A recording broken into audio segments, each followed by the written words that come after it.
Because everybody's needed and necessary. A season is long. Everybody used to talk about how long the NFL season is. A college football season is long. You got a week zero all the way, to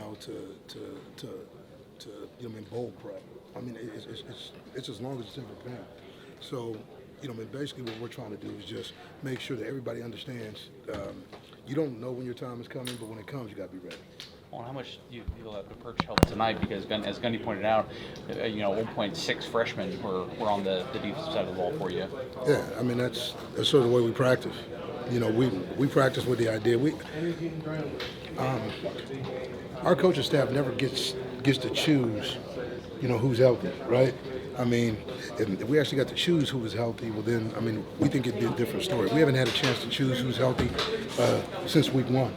So what we do is just try to make sure that we can stay at it, and I think that's what we've done. Done a good job of just making sure, man, that we coach the guys that are available to us. We make the adjustments that we need to make, and I'm proud of the staff. I'm proud of these players. Offensive coordinator Casey Dunn.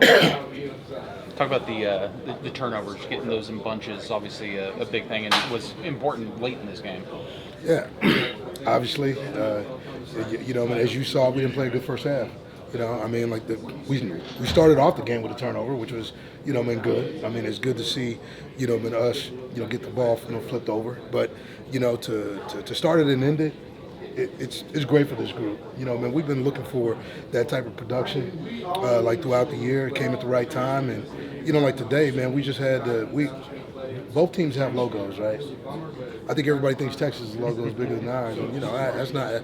They're a good football team, man, but so are we. And just to see those guys battle, I mean, that wasn't about the numbers. That was just a test of will. So these guys fought, and we gave ourselves a chance. They made some adjustments, and it was a good game. Stealing a line from Gundy.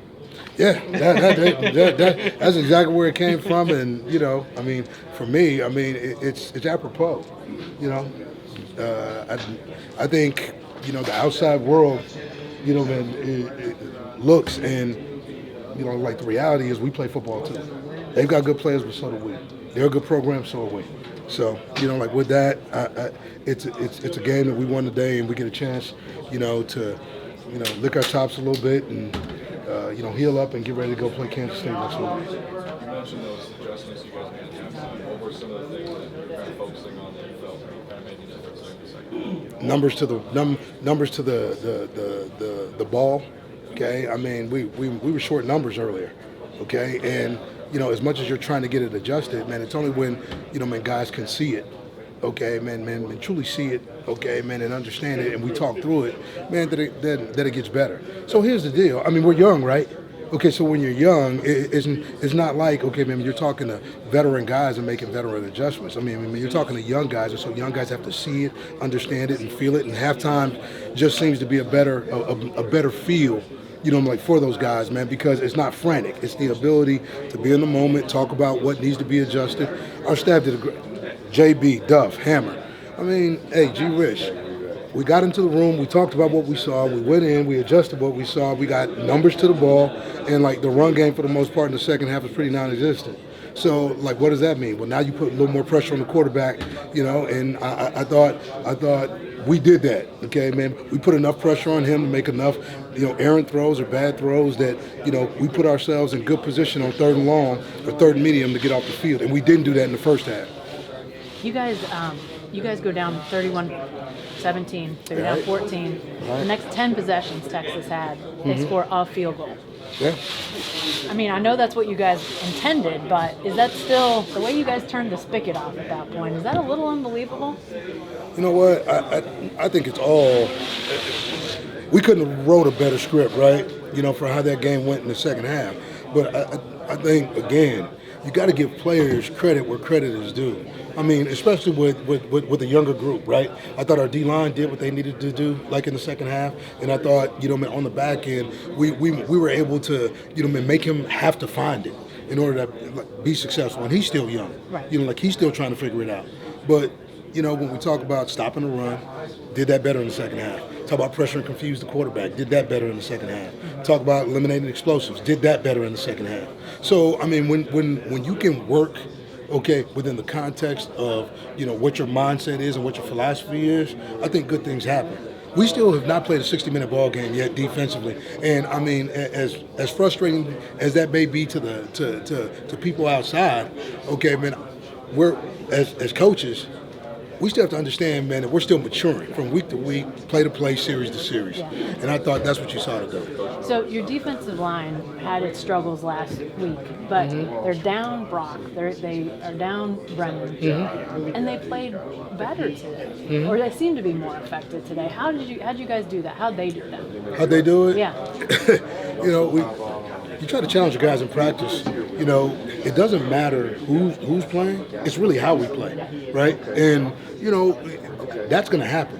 Like during the season, man, you're going to miss guys, man. But I think because of the depth, like up front that we talked about, you actually saw that depth, you know, like come into play today, right?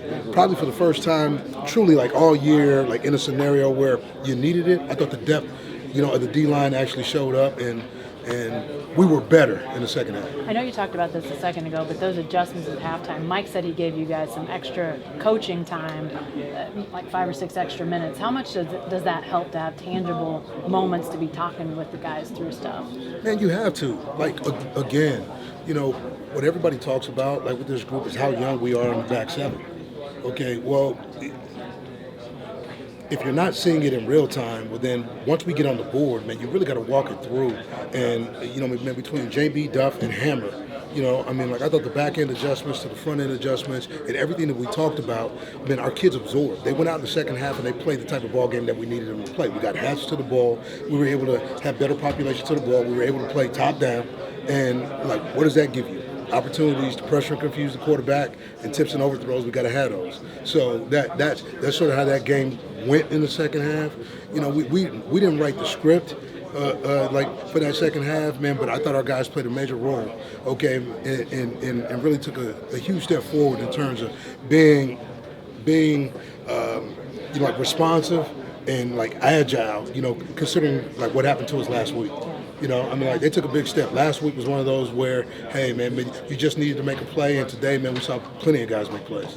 How gratifying is that? Maybe expand upon that. You don't often get the very next week a chance to play an opponent again of that quality, and again be in the fourth quarter and get a chance to sort of atone or, you know, do the things that you couldn't do last week. You doing the Big 12. You know, like right now, what you're finding out about the Big 12 is what Coach Gundy said, like at the beginning of the year. Man, this conference is a pretty good conference, and like top to bottom, you know, you got to bring your A game. It's going to be like this every week. You know, I mean, we're going to have to fight, claw, you know, adjust. Okay, man, and make sure, man, that we can put ourselves in position, you know, like to keep climbing, because these games are going to be like this. They're going to be like one possession ball games, and unless you're just, you know, dominating your opponent. That's what you're going to get. So as we're growing and we're trying to, you know, figure out, you know, how we can sustain like consistency, you know, for 60 minutes, you know, and that's really, you know, what this coaching staff is looking at right now. How can we sustain consistency for 60 minutes? We got to find a way. Ewers was well below 50% passing. What were the ingredients that led to that most? You know what? I thought we put bodies on bodies. Like in this ball game, like a week ago we played more zone. Okay, today, man, we played more match, and I think like because of that, you know, we brought pressure and hitting. I think, you know, there were times where it looked like pressure and there was no pressure, and then I think, you know, mixing in the zones. We played far more man and match coverage today, and far less zone, like versus him. And I think, like for him as a young quarterback, you know, getting hit early may have contributed to him thinking that he had, you know, far less time than he did. The way they were running the ball, did it almost seem like they were gifting you by the way the amount of times they kept throwing it? Yeah, you know, I think this much. Their team, you know, I mean, Bijan is as good as anybody in the country. If I'm them, you know, I mean, you give it to Bijan too. I mean, he's one of the best players in college football. You know, and you know, like with that, they tried to feed him like as much as they could because they felt like he was going to make a play. The same plays that they hit us on early, wheel route with the back out of the backfield, wheel route with number 7 coming out. Those were things that we covered down. We had bodies on bodies in the second half, and actually, I think on one of the penalties, man, we actually would have picked it and took it to the end zone. You know, like had they not called the illegal motion or like illegal formation. So, man, I think like when you look at, like where we sit, where they sit, what they wanted to do. Sark is a play caller that's about getting his playmakers the ball. It's not about plays. Sark isn't calling plays just to call plays. He's calling plays to get, like the ball in playmakers' hands. That's what he's always done. And me and him have gone against each other for quite a bit. And it's been some chess matches now. And today was as good a chess match, as you can get, at least for the fans.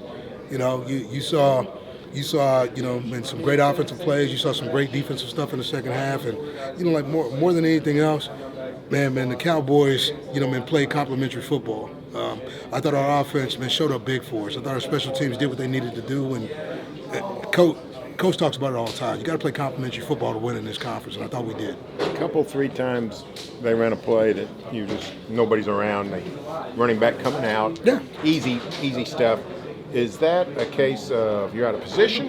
Was that a case that you just need to make adjustments? Is that just great play call? What led to that, and why were you able to plug that up later? Well, those were the same plays that you see during the week, right? Okay, and some of the looks that you see during the week aren't as fast. So, I'll tell you right now. To ask our black ops units, okay, to play to the same speed as Texas, that's not going to happen. Right. Okay, so I think for us, sometimes, as we're getting into the ebb and flow of a game, it just takes us a little longer. We saw that motion with the back flare probably 8 times this week in practice, and with that, it didn't look as fast. Okay, well that dude's coming out pretty fast, man. He throws it out there, and we knew that was going to be a part of their game plan. Because again, they call plays for players. When 7 was in the game, okay, it was orbit motion, and with that, man, they were going to do one of 2 things: hand it off to 5 or flip it out there to him. And again, once our guys settled down, once they had seen it, those things were off the table. And we made them have to go a little deeper into their playbook to try to figure out how to beat us, because the things that worked for them in the first half weren't working in the second half. And I think that has, when you look at how they call plays, they'll give you 5 different personnel groupings, and they call the same plays. They call the same plays out of all 5 different personnel groupings, but it's meant to get different guys the ball. Well, we saw those plays, and we told our guys in the first half, going into halftime, look, it's nothing different than what you've seen. An alignment here, an adjustment here, and we're going to play well. You know what? That's what happened. So, kudos to our guys. Our guys, there were no new calls. Not one new call.